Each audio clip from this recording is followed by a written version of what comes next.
Alright, yeah, and welcome back on into a secondary special episode, since opening 90 packs yesterday did take quite a lot of time. Probably not going to go as thorough through these packs, because I'm sure a lot of you on the channel are very familiar with the previous sets.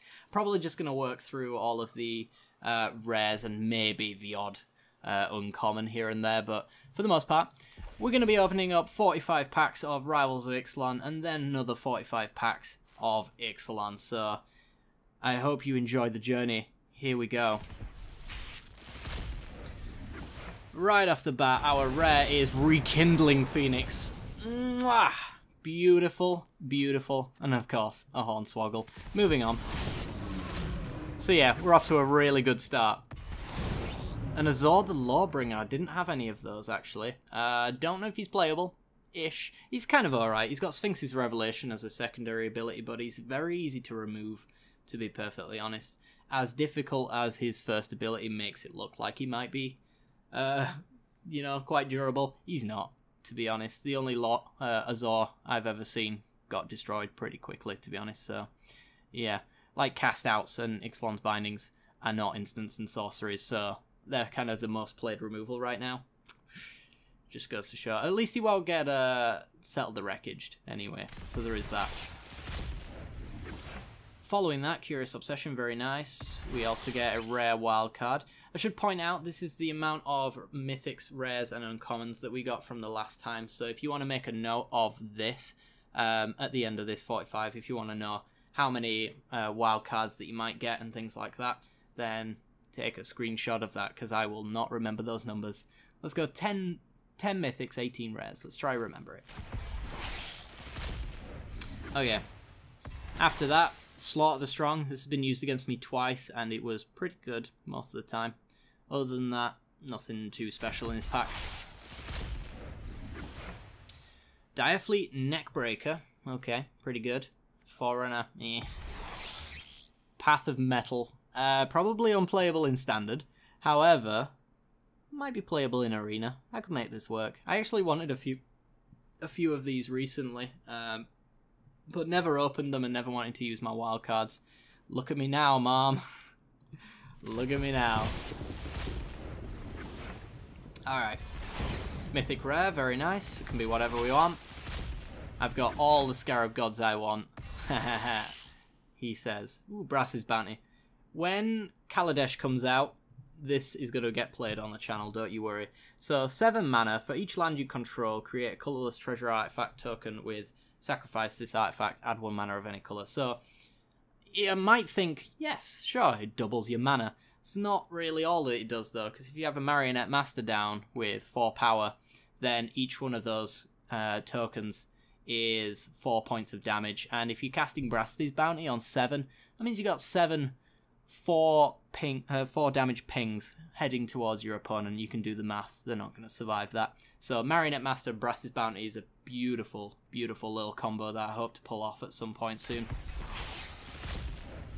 Alright, after that, Jungle Creeper, meh. Rare Wildcard, pretty good. Uncommon, Arterial Flow. Each opponent discards, meh.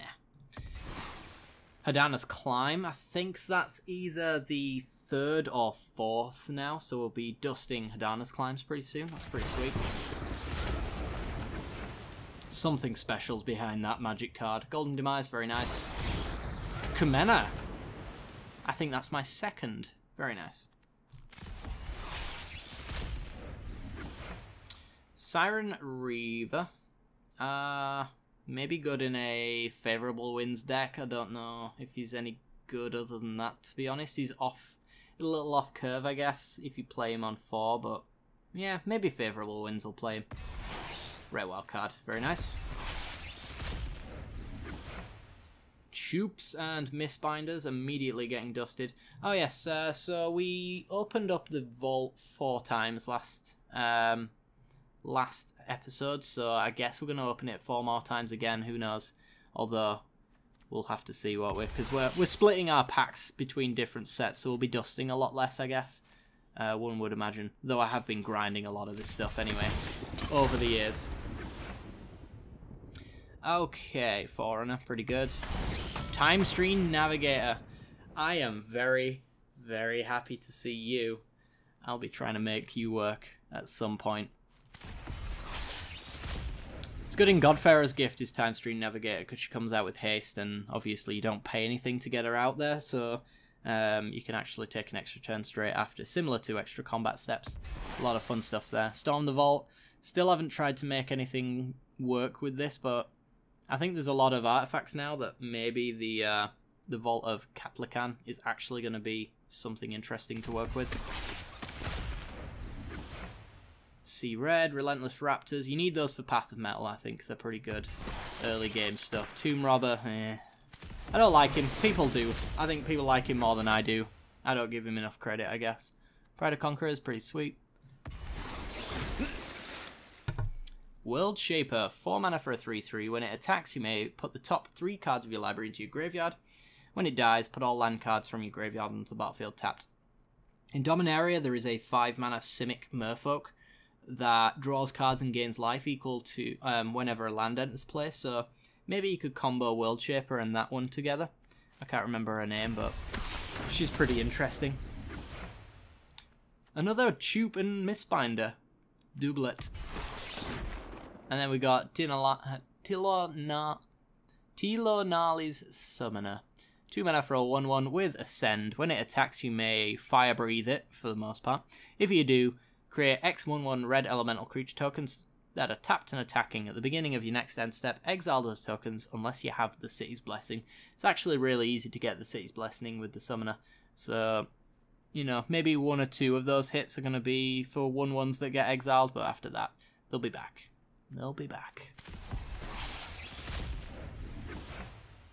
Aquatic Incursion. Ends battlefield, create 2 Merfolk with hexproof. Yeah. A rare is Form of the Dinosaur. Oops. I think it's Form of the Dragon, but worse, if anyone knows that card from Modern. Seafloor Oracle, very nice. I think I've got enough of those for that to actually not technically be very nice anymore. Slaughter the Strong, very nice. Spell from Araska, Oathform Vampire. I do have a use for you, but it needs Kaladesh to come out. Golden Guardian, very nice. I do like that card actually a lot. It's a 4 mana 4/4 with Defender. You can pay 2 to make it fight another creature you control, and if the Golden Guardian dies, you return it transformed, and then you can, for 4 mana, essentially tap it to create a 4/4 Golem, and you can go pretty crazy with that. It's also a little bit of mana acceleration as well, because it actually adds 2 mana as opposed to the usual 1 that most tap lands, flip lands actually give you. I like that card though. I think you'd need a little bit more than just 1 playset, and I think you want the 3 mana enchantment that you'll put on things that when they die they come back. Stick it on a Chupacabra, make Golden Guardian fight it, that kind of thing. Do some fun stuff there. And go Reanimator Golems. Trapjaw Tyrant. 5 mana for a 5/5. When it is dealt damage, exile target creature an opponent controls until it leaves. Huh. Yeah. I don't know.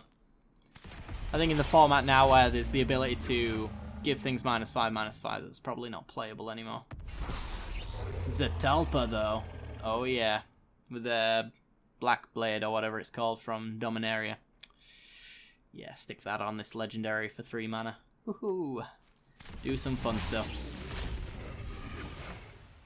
After that, we have Temple Altasaur. If a source would deal damage to another dinosaur you control, prevent all but 1 of that damage.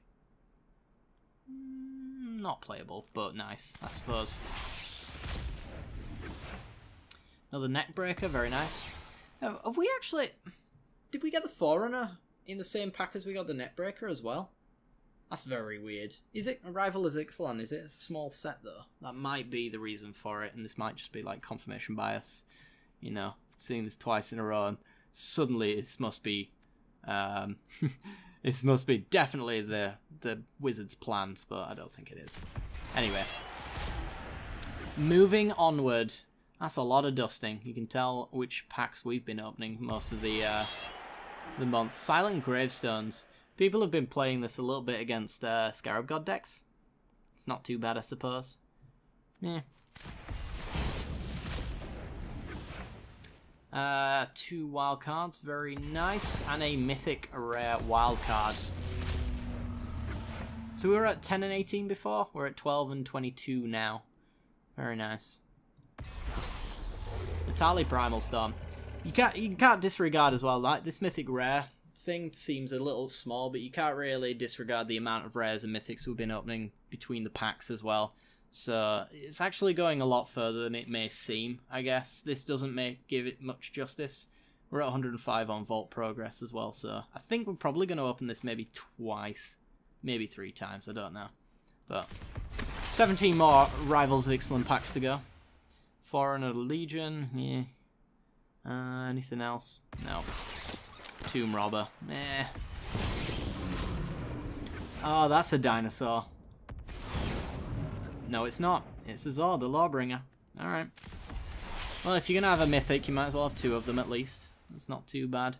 Nothing too exciting there, except for Profane Procession is very playable. 3 mana for a 5 activated legendary enchantment. Exile target creature, then if there are 3 or more cards exiled with Profane Procession, transform it. You can add 1 mana of any colour, but for 4 mana and tap it, you get to put a creature card exiled with this permanent onto the battlefield under your control. So you can take their Ravenous Chupacabras, you can take their Scarab Gods and exile them. They won't get them back if Procession is destroyed.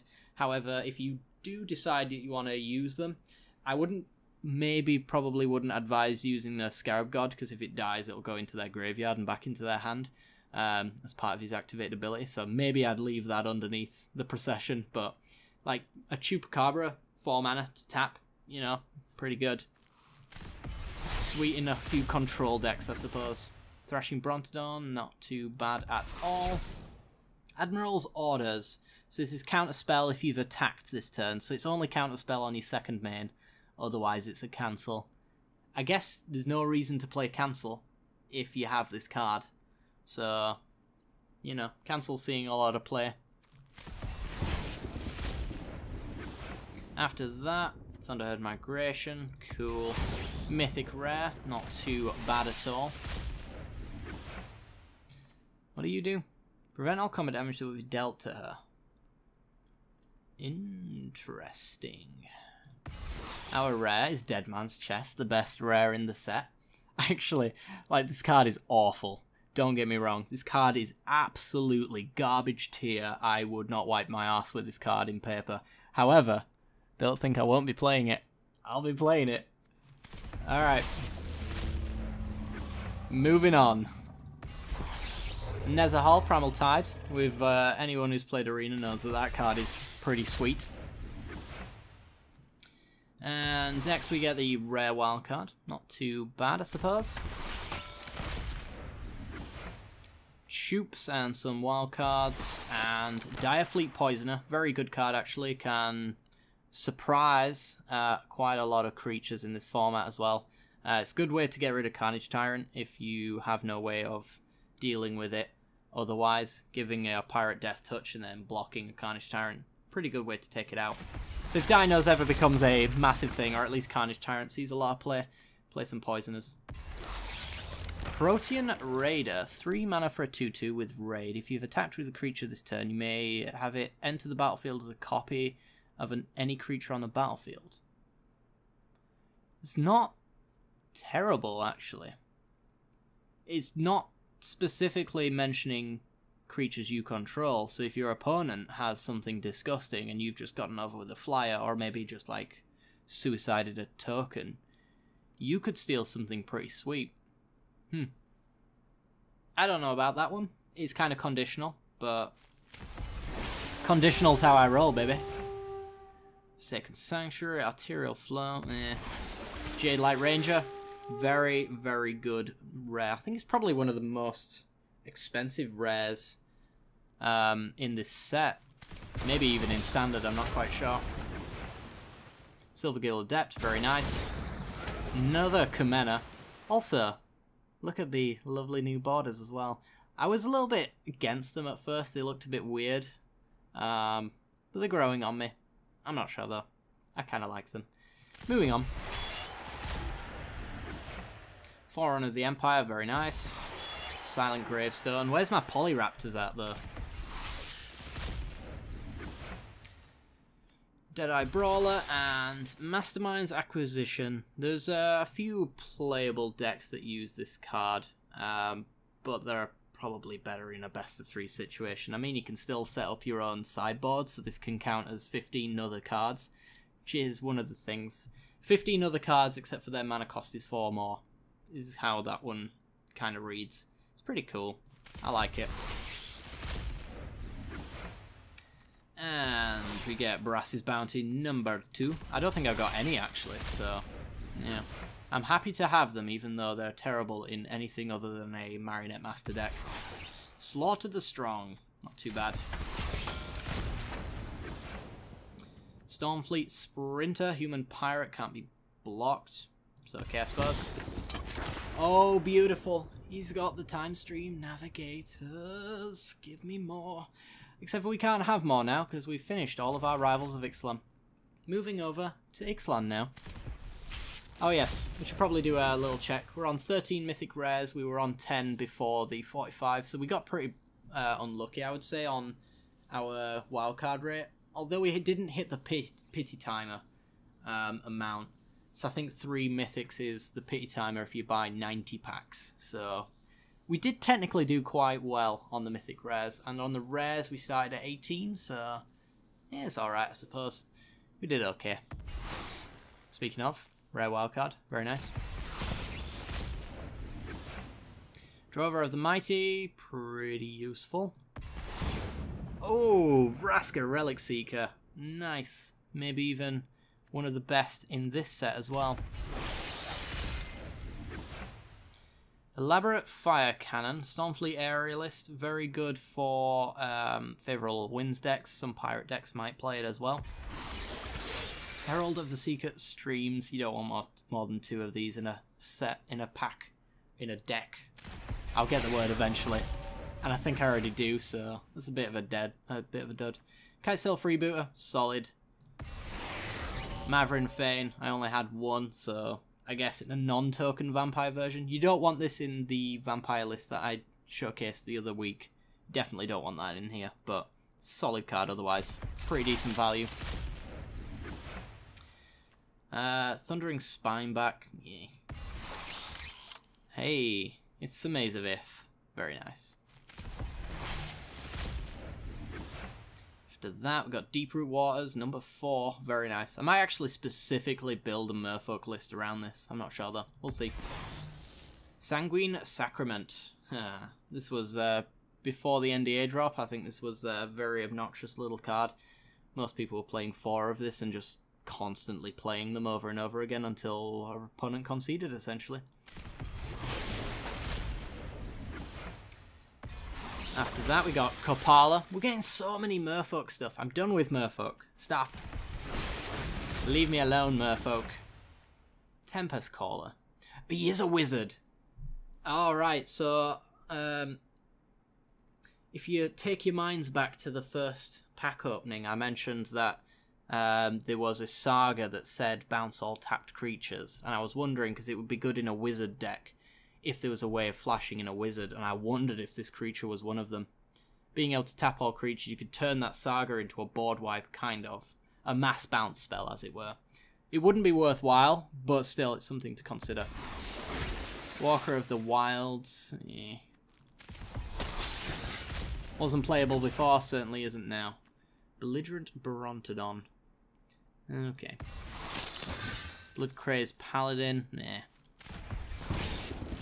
There's a Mythic Wildcard in here. I've noticed as well when it swings along, it actually shows you a bit of the next pack for some really strange reason. So, yes, I'm not hooked into the Matrix.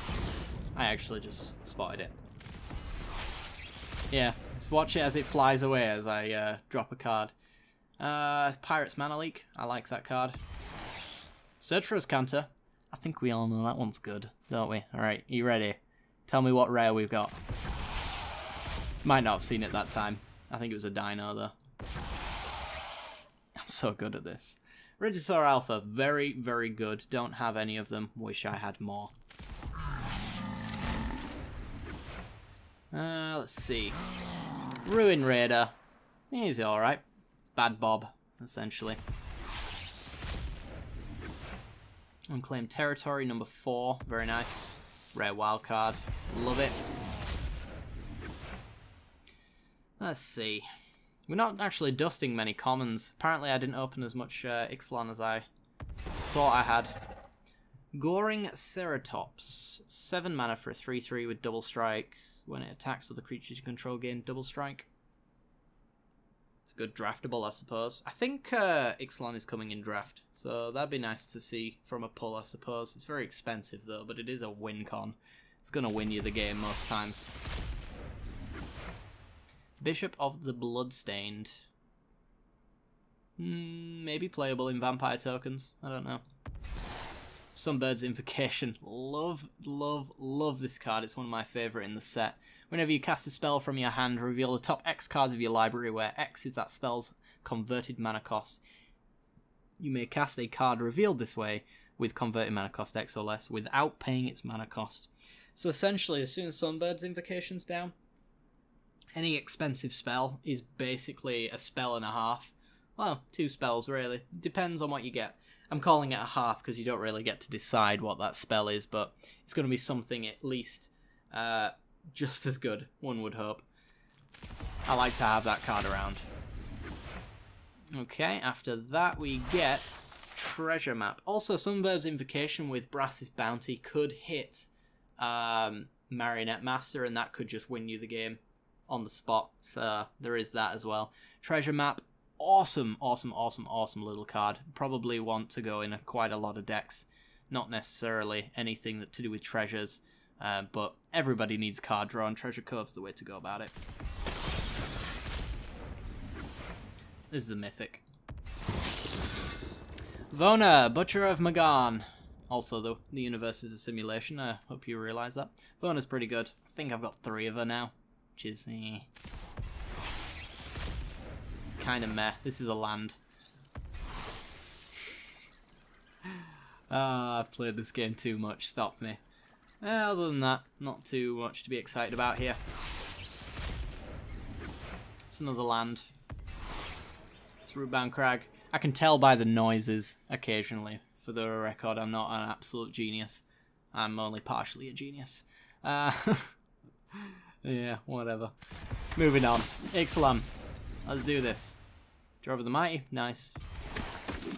Takali. I think that was creatures entering the battlefield don't cause anything to trigger cards, so... We're at 244% on the vault, so I think we're going to be able to open up another 3 vaults this episode. Pretty sweet, right? Verdant Rebirth. Until end of turn, a creature gains. When this dies, return it to its hand. Meh. Ashes of the Abhorrent. Another Scarab God tech card, I think. 2 mana enchantment. Plays card cast spells from graveyards or activate card abilities. Oh no, this is Embalm Hate. Whenever a creature dies, you gain 1 life. Because Scarab God can still take cards from the graveyard.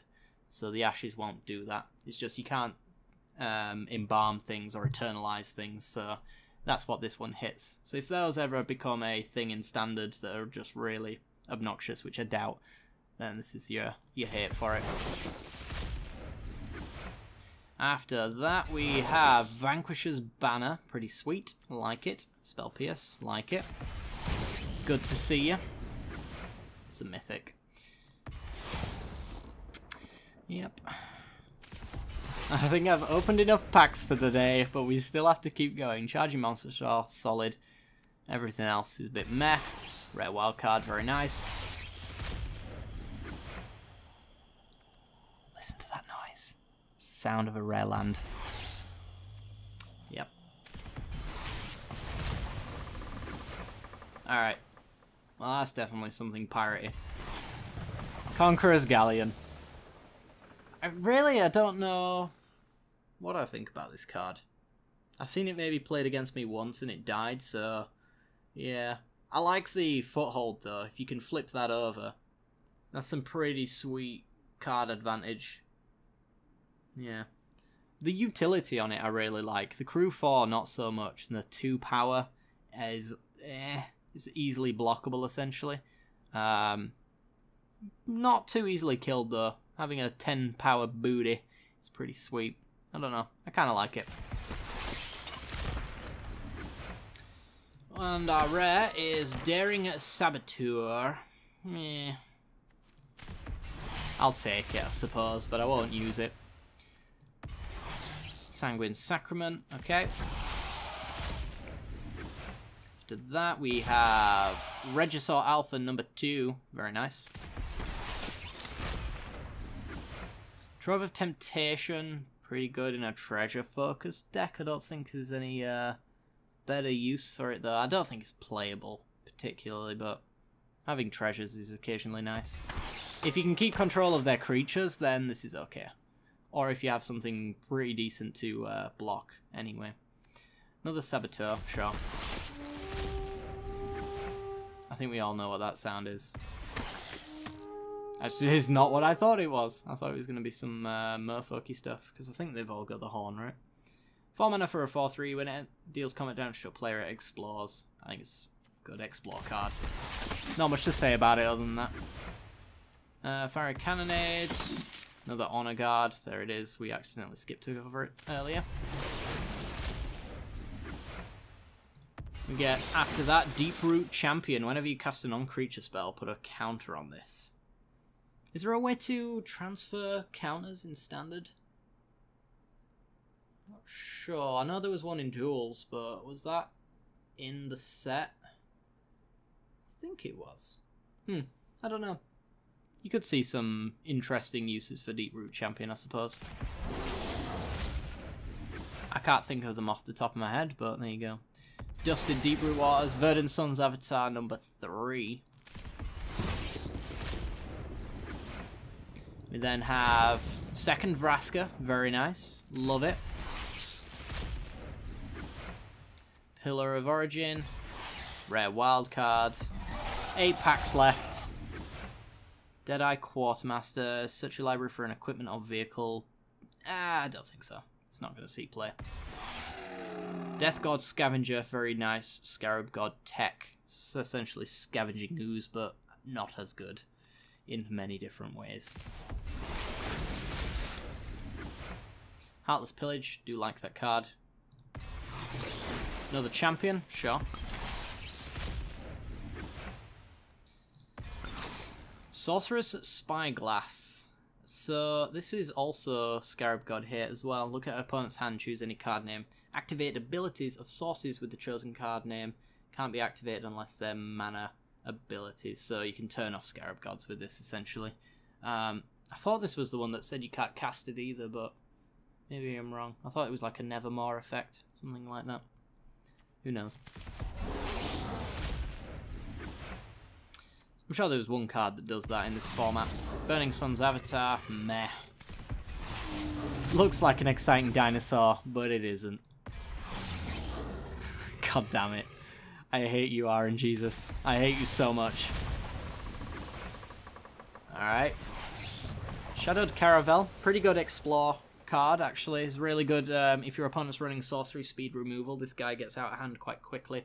And in the early game as well, Crew 2 is pretty easy to maintain and swing through as well. So, yeah, pretty nice card. After that, Spell Swindle. I actually did want more of these. They're very, very, very, very lovely little counter spells.